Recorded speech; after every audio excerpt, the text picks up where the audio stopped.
Now, you might recognize Lindsay Wong from her best-selling and critically acclaimed memoir, The Woo Woo. Well, Wong is back. Her humor is back, and her writing skills are back on full display in a brand new collection of short stories that highlight elements of immigrant experiences, but with a dark, supernatural twist. Think zombies, demons, ghostly grandmothers. It is called Tell Me Pleasant Things About Immortality. And Lindsay Wong, I'm thrilled to have her back in the studio this morning. Welcome back. Thank you. You were reminding me, I think it was 2018, you said, the last time you and I were together. The whole world has changed, Lindsay, since that time.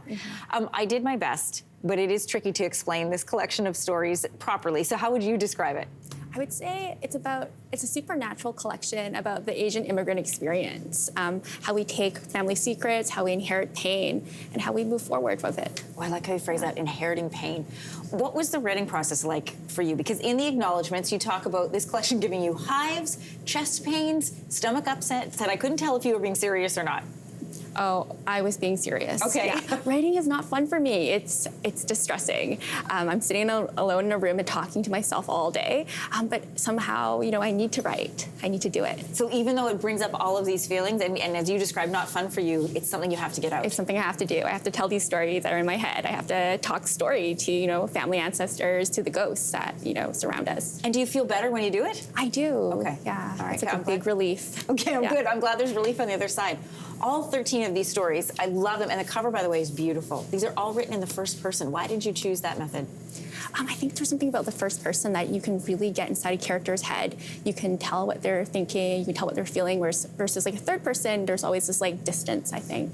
And do you hear that voice yourself when you're writing? Sometimes I do, especially with 13 stories. I wanted to get 13 different voices, right? 13 different characters. A lot of them are women and they're suffering from trauma and they just have to find a way to survive. And that's why humor really plays a role for me.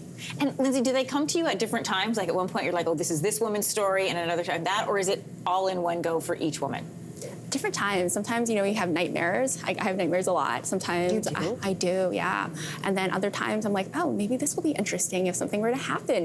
What if your grandmother came back from the dead and haunted you? That's a horror story in itself. Yeah, Lindsay, it sure is. It is, right? No one wants their grandmother I feel like or their mother. I need to hold your hand while you're writing. It sounds like a very scary experience. Tell us about the role that humor plays in your writing. As you and I were just talking off camera, you were saying, I'm always joking. But you use dark humor. It is graphic. It's sometimes a little uncomfortable. Yeah, I think for me, because so much of the Asian immigrant Canadian writing, it's really sad and tragic, but there's also, a lot of humor in it and looking at that absurdity. And for me, I have to make myself laugh, right? Otherwise, the reader can't come with me to these dark places, right? We're holding our hands over readers, we're telling our stories, right, in the best way possible. Joan Didion said we have to, tell ourselves stories to, live, but for women of color, it's to tell stories to survive, right? And that humor plays a role in that. And the importance of sharing those stories with one another to find support. Your memoir was a bestseller, and we had you, of course, as you mentioned, on this tour for it. You toured the world, and then COVID hits, and you end up moving, speaking of the ancestors, you end up moving back in with your parents. What was that experience like? Pretty terrifying. Especially because you'd written a memoir. I know, right? And so my family didn't talk to me the whole time. We were quiet, and we don't even talk about the memoir. We just pretend it doesn't exist, so. Well, so I've talked to other authors about this. It's a huge decision to write a memoir, especially when you have relatives who are living. But not only do you maybe see them a few times a year, then you're living in their home. I know. So it just doesn't come up. No, it doesn't come up. We just pretend it doesn't happen because we're scared to write about them and talk about them. Oh. Now I'm scared you're going to write about us. All right, Lindsay's new book is called Tell Me Pleasant Things About Immortality. Great to have you back on. Great to see your book out there. Thank you so much.